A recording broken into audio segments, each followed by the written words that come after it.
Hi, Caledonian Biker, welcome back to the channel. Thanks for tuning in.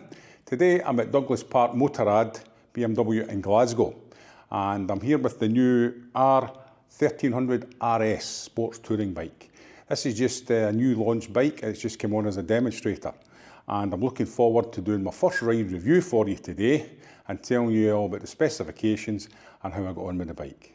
So please stick around for my short intro, and I'll be with you after that video as I take the bike out onto the road.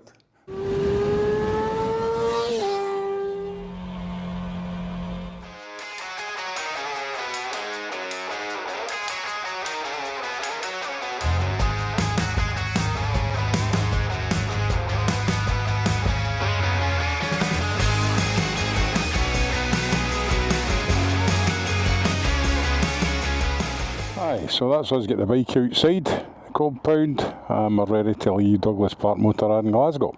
So this demonstrator bike is the R1300RS SE. It's in the racing blue colour as you see here, and it's quite special looking in that racing blue colour. It's got the full rack on the back for your top box and your side panniers. They'll set you back probably combined about £1,400. So it's ready to go for both scratching and for touring for the weekend with the luggage on and the wife on if you want. This particular model comes in at just under the 16k mark is what you're seeing just now. And there is a Billy Basic non-SE and that comes in about 13.7. So it's kind of roughly about £3 cheaper than what your R1300 GS is. So we've got the keyless ignition here, which is synonymous with the BMW range. This is an interesting thing, I'll point out before we start moving. This is for your sat nav to mount it, and it's electronically controlled now, so it's not the old pull off with the key, it's electronically controlled through the bike itself. So without further ado, we'll get down to the nitty gritty and we'll put this through its paces. Right away I've got my favourite dash, the 6.5 TFT BMW, so clear and so easily displayed. Always delighted with this dash, also with the same switchgear, very happy with the switchgear even though it's moved away from the central, on and off keyless and it's now up here, find it easy to work with. Right away I'm also taking on with the fact that it's similar to the GS13 with the tank, but it's a bit softer material, but we've got no phone holder for this one. Just before we got on the move with it, we've also got the screen here, and that's no longer the button that we turned, and it's a straight up and down screen when you're on the move. Both models, the performance one's slightly smaller screen, and that's the exact same as how it works as well. So as we see, 21 miles on this bike, so it's done nothing. Better be very careful. So that's us ready to leave the dealership now and head out on the open roads. Looking forward to getting a shot on the new R1300RS.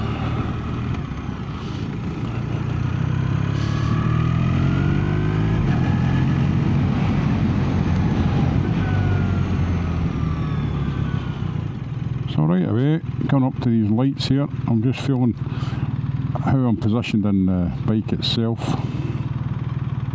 It's a familiar setup with the dash for me, and the same with all the controls on the bike.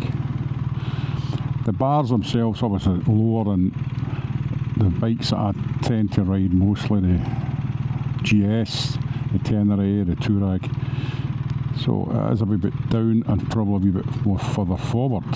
But time will tell once we get ourselves out onto the open roads.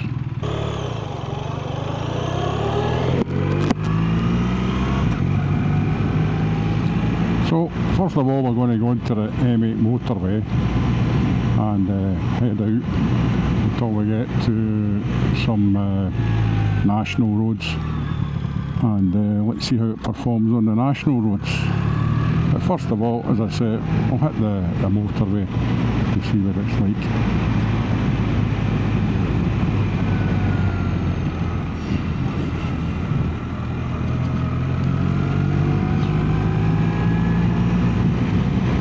this engine is the R1300 engine. It's across the range now for most of the BMW bikes, and it's the most powerful boxer engine that BMW have produced to date. This engine's giving you 145 brake horsepower. It's giving you 110 pounds-foot of torque and 150 newton meters of torque. Now that torque figure surprises a lot because it's actually got more torque than a KTM Super Duke 1390, which comes in at 107 pounds-feet of torque.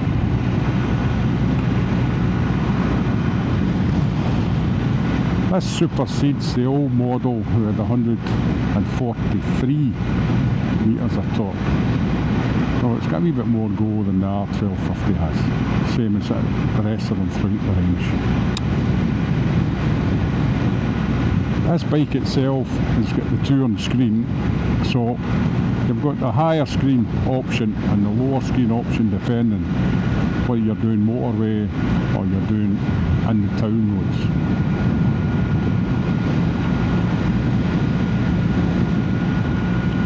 Seating position on the bike itself just now for me is fairly comfortable. I notice that the foot pegs, instead of being flat like most bikes, are actually slightly angled forward, and it's allowing you to change your foot position on the bike, and it's certainly quite comfortable the way you fit into the tank of the bike as well. The mirrors are positioned good for visibility around my big torso, and I'm quite happy with the way the mirrors are on the bike.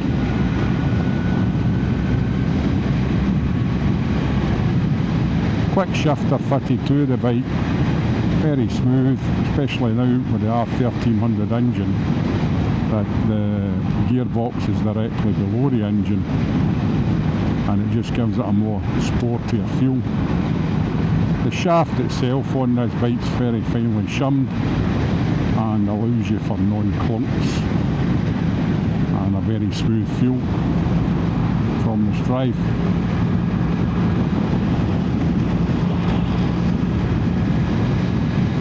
Bike's nice and smooth there, pulling out for the overtake. With this size of motor, you're well covered for any form of riding where you're needing to perform for overtakes. It's a very potent engine that's in these bikes. Now, moving on to the suspension of the bike. The suspension's totally changed now. BMW have moved away for the telelever suspension on this bike also. They've also moved on to the same as the R13, our sister bike of this bike, where it's a 47mm telescopic electronically controlled fork, which is the first for BMW to utilise this type of fork. It certainly, so far, feels very plush ride. We'll see how it goes later on once we get ourselves into some national roads.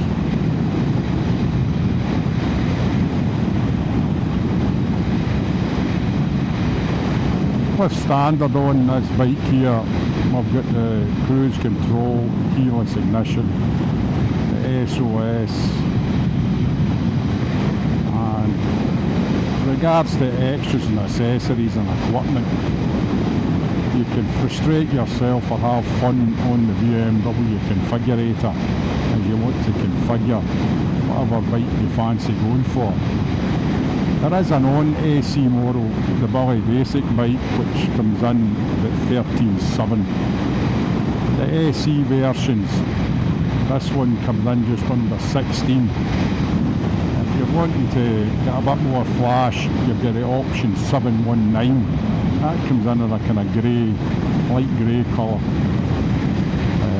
and that's got the usual 719 refinements on it, so it makes it quite trick All of those bikes have got the similar seats and the set up with the rails for luggage. It's not until you move onto the sportier performance version that you've got a different seat entirely. You've also got a different rear end, which actually, believe it or not, gives you a light for a change at the back for the brake light and the light itself. Unfortunately, it doesn't come set up for luggage if you fancy the sportier red, white and blue version. That is going to extra £4 to get you luggage onto that bike. So that's quite a hefty cost. I think these ones are probably better value for money. And if you want to go for the traditional triple black, you've got the triple black. It comes in also round about the £16 mark. So that brief spell on the motorway certainly let me have a feel for it in a way that it's a solid bike and a capable bike on the motorway, but I'd no doubt about that with the engine that this bike's got on it. It's going to be more of a test with the bike once you get ourselves onto the national roads.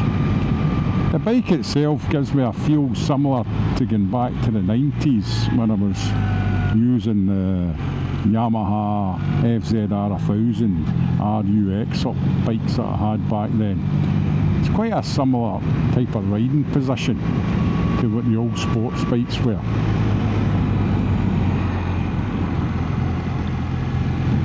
But obviously a lot more extras on these bikes now to the old days, with their numerous functions that the modern bike provides you. So I'm looking forward to putting the bike through its paces on some more sportier roads, since that's really what BMW's kind of wanting to move towards with this bike from the R1300RS.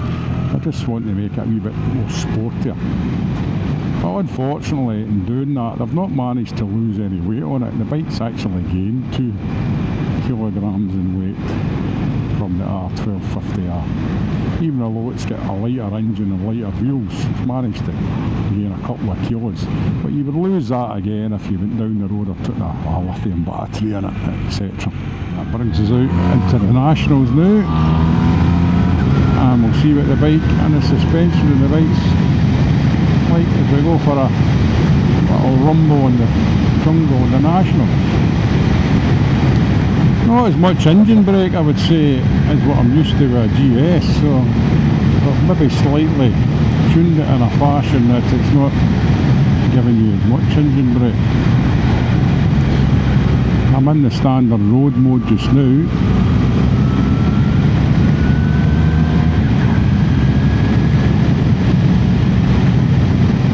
Smooth enough with the way the power comes, as you'd expect from this engine. With your position on the bike, definitely changed from the R1250. You're in a much more sportier position now with the bike.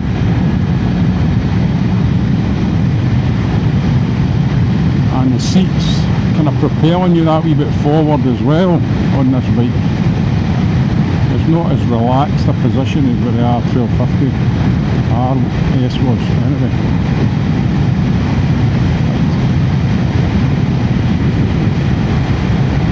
Gearbox suspension very good.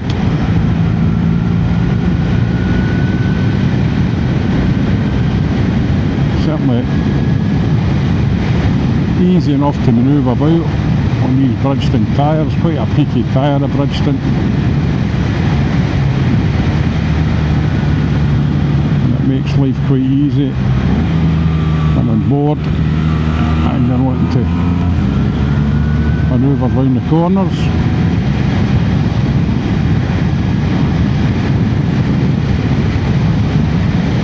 Certainly got a focus on what BMW's wanting it to do, is to make it that bit sportier.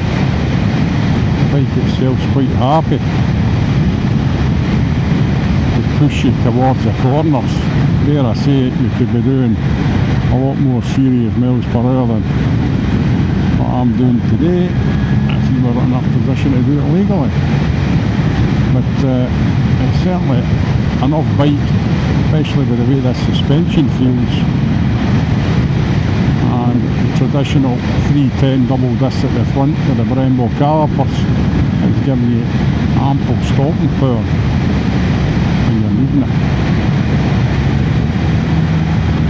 But it certainly doesn't have that same kind of engine brake instinct I have with the GS. It's quite progressive the way it's moving on in the road mode.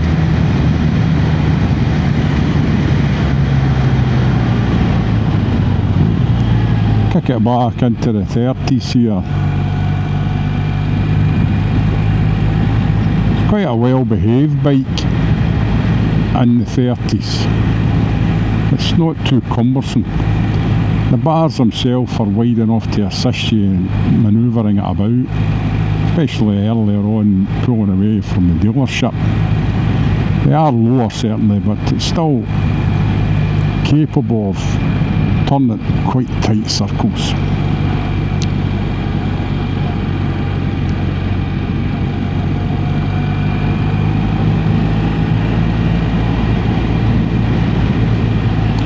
So we'll get back onto some nationals shortly again,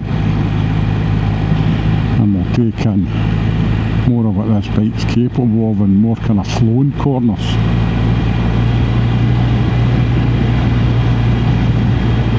It's a bike that you could do continents on with the luggage, not a problem, I could imagine. After a while of riding the bike today, I'm certainly not feeling any pains round about my wrists, ankles, knees, back. And I'm not the easiest to please when it comes down to that. I like my comfort on the bike also. But it seems quite straightforward for the point of view that it's going to be a size to fit most, and it's going to offer a comfort which will satisfy most. So well done BMW with your setup so far, with the comfort aspect of it, with your suspension aspect of it, and also your sportier look aspect of it. There's no doubt in the motor on this bike. The motor is tried and tested, and there's not much better right out there in my opinion, especially the torque that it gives you. So accelerating away there in third, before you know it, you're at the nationals. Speed limit already.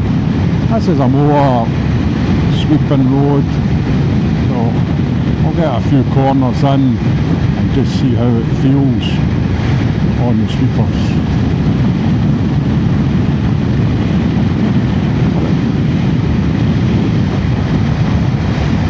I've now put the screen in the upper position just to give myself a kind of chance to see what that's all about as well. Probably does blow the air a wee bit higher than I would want for that in the upper position. I do think the lower position might suit me just that wee bit better. But with the 17-inch wheels, the 120/70/17, the 190/55/17 on the back, the bike's well shod and grippy enough. The Bridgestone is a peaky tyre and it just likes to fold in okay. You're not having to put a lot of effort in at the bars to put this bike in, even though it is a big boxer engine we've got down here. It's quite happy to just tuck in and get on with the job it's required from it. And that torque just pulls you all directions when you just give it a couple of millimetres of throttle. You don't need much at all to get you going on it. And it doesn't really matter what gear you're in, it'll pull just the same, whether you're third, fourth or fifth. It'll get you back up to that national speed limit and you're quite happy. You get a varied amount of extras, as I said before. You can go into the configurator and frustrator, have fun with the amount of stuff it's there by the time you get to your checkout to see how much money you're going to spend. But there's heated seats, both pillion as well for the bikes. So the bike can be set up to do most things that you would want to be doing on a motorbike, whether at home or abroad. I feel like the lever's good there with the brakes as well. Good firm master cylinder on it, as you'd expect from Brembo, and it just installs you with confidence knowing that you've got that stopping power when you're needing it.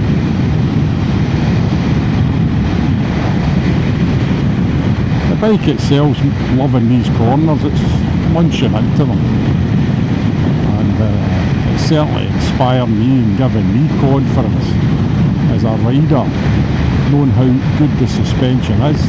It's not a soft suspension on this by any manner of means.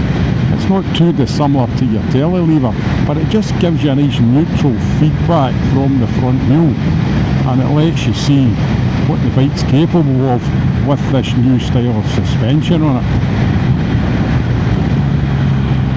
Coming down the box and the brakes there, again, it's just nice. Acceleration wise, there's totally effortless to this big machine. Even though this isn't the smoothest of roads, you can see with the way I'm riding it that the forks and the suspension are more than capable of what we're asking the bike to do on this road. You've certainly put a smile on my face today, BMW. You've come up with another good bike in the R1300RS. I think there's miles of smiles to be had in this bike. Well, it's time to head back to base now. We'll head back to the dealership. Hi, Caledonian Biker. I hope you enjoyed that video as much as I enjoyed this bike. Fantastic bike to ride on the road. It just took me back, as I said in commentary, to the 90s with my sports bikes, the Yamaha FZ R1300X. I had a great time on the bike, and I think you would have yourself a great time on it also. This bike's available as a demonstrator at Douglas Park BMW, and it will be as a demonstrator at most of the BMW Motorrad dealerships throughout the UK, Europe and further afield. So please, thanks again for tuning into the channel. If you haven't already subscribed, please subscribe to the channel and ring the bell. And as I say, the R1300RS BMW gets a big thumbs up from me. Thoroughly enjoyed my experience. Thank you very much.